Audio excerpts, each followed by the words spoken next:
Hi, I'm Maurice Ashley. I'm with Yuko Suga, who is an occupational therapist, but also an artist. And one of her pieces is featured here in the exhibit at Ladies Night. Yuko, hello. Thanks for being here. Absolutely, it's my pleasure. So what inspired you then to make chess sets? I believe this is your third chess set that you made that's in this show. Why did you decide chess was the thing you wanted to do when you were thinking about art? It's not necessarily that I was deliberately thinking about a chess set. I think the first two pieces I was really interested in creating a project where I was collaborating with other artists and having that lovely challenge of how do we make a really beautiful piece of art that really highlights the individual strengths of artists, and by having them select different pieces that they were in charge of but still come up with a cohesive piece. That was the challenge that interested me for those particular sets. And then with this particular set, it really had more to do with an image that was in my head that kept repeating itself over and over.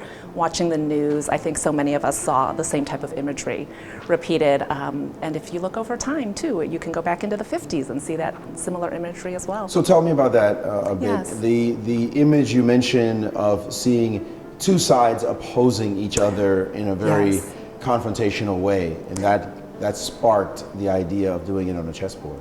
Absolutely. I think particularly in this day and age with the immediacy of the media, every time we saw the protest with Ferguson and Baltimore and Cleveland and all of these different places, you saw the same thing, which was you would see the National Guardsmen with their shields up on one side, and then you would see the line of protesters on the other side, and this little gap in between, that was that sort of do not cross line that separated the two. It very much sounds like a chess setup, just to start off right away. Exactly. And then, let's more specifically about the piece. There are some things that intrigue me. First of all, there are no faces on the pieces in back, the officers in the back row, so to speak. There's no king, queen. That's obviously a knight, bishop, or rook. That's not there. Why did you decide to make no distinctions with the back army? Right. I think as events unfolded, and then even looking back again to Selma, to some of these other events that happened in the past, there was a consistency. You always saw the protesters, you always saw the police, and the National Guardsmen in place.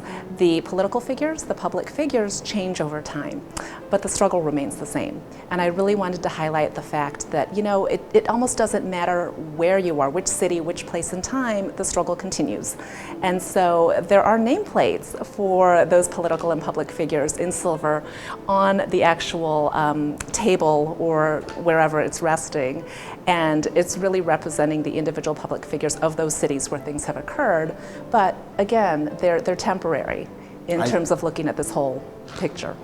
Then let's get to the specifics also of the black pieces. You have plates on there that talk about Black Lives Matter and All Lives Matter. Often those two phrases are used in contradiction to each other as oppositional statements, and yet here you have them on the same side. How do you resolve that? Well, I think initially when I first had the concept of the pawns, and I created the pawns first because that image was what stuck in my head initially.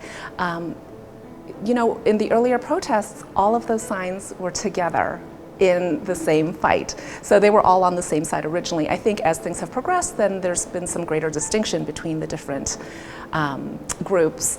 And with the pawns, I've also explained that when you read, it's a left to right progression. So if you look at the starting point of all of the pawns, it starts off with Black Lives Matter. And then it's All Lives Matter, No Justice, No Peace, and that repeats itself, and the final pawn on the right is All Lives Matter. I think where we are right now is closer to the starting point in that left to right progression. And this is where we need to focus. I would like to see throughout this whole process, by the time we finish it, by the time we figure it out, everyone comes to the understanding that all lives matter.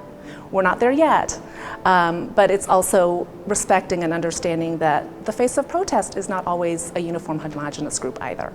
There's a lot of diversity within that too, where there are a lot of different people feeling the struggles and feeling that they want to be heard as well. Is your art often culturally centered around particular issues in society? Is that a theme that is often reflected in your work? I think there is a pretty strong social component to it.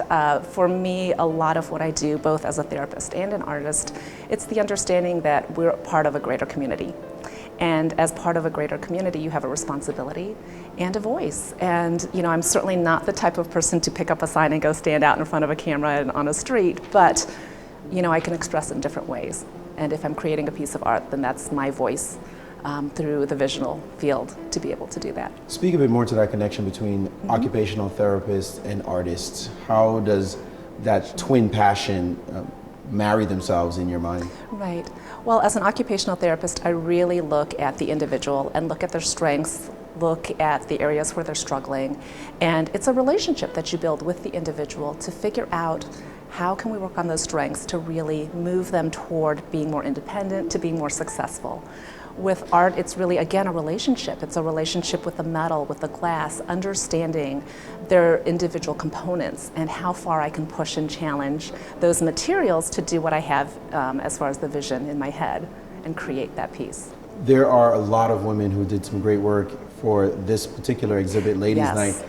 How do you feel being a part of this illustrious Oh group? my gosh, it's such an honor. It's just amazing. And I really do. Half the time I'm looking around the room and thinking, oh my gosh, I can't believe I get to be a part of this. It's wonderful. It is absolutely stunning. Your name is Yuko. You've been sometimes confused with Yoko Ono, who's got a piece here. How'd you compare her work, where it's all white pieces, trying to say that there are no differences whatsoever, with yours that really evokes a lot of emotion when you look at it? Yes. Well, and it's interesting too because I keep thinking of her in the Dakota with the giant white grand piano and everything's white and beautiful and the white pantsuits with the big hat that she used to wear. So for me, it fits really beautifully. One of the wonderful things about this exhibition is that, the whole idea that chess inspires, it definitely got my brain starting onto my next set that I'm working on. And there's a good possibility it may be all black. So, it's interesting the way you bounce ideas off of and get inspired by other artists and work that you see. Are there other pieces you've seen here that really caught your attention that you think are quite a bit of fun? There are, and I find it very interesting that you have such a diverse display of different types of themes and topics and just how artists have approached their work and the different styles that you see. Again, with the messages that I think can speak to a lot of individuals. I love Debbie Hahn's piece that really looks at the definition of beauty and just the technique that she's utilized. Some very traditional techniques for her using ceramics and glazes is fantastic. I definitely look at this particular piece looking at just those struggles. It's really impressive to see everyone's different styles, I was just going to ask you if you had any personal feelings from the chess set that I had made. I was really moved by your chess set. As someone who grew up in Jamaica and in Brownsville, Brooklyn in particular, I have experienced from being with my friends or watching my friends or just in general in the neighborhood, the kind of difficulties that young black men face in the community. And just watching the violence of the community, you want to be safe, you want the police to protect, but then seeing the police frisk randomly, what it feels like random frisking of young black men was always a source of hurt and consternation. So I know there's a story on both sides. You want to be safe, you want to believe in the police officers, and there were drug dealers in our neighborhood. Of course, that's something that should be rooted out. But at the same time, you don't want to be harassed. So when I see a piece like that, the pain of what happened in Ferguson and of course in New York City, around the country, it just immediately evokes those memories for me. And seeing this piece, seeing your piece, just gave that very personal twist.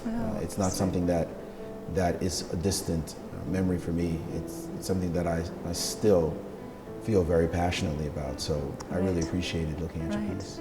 Fantastic. Well, thank you so much for joining us. Thank you. Yuko Suga, occupational therapist and artist. A great addition to Ladies' Night.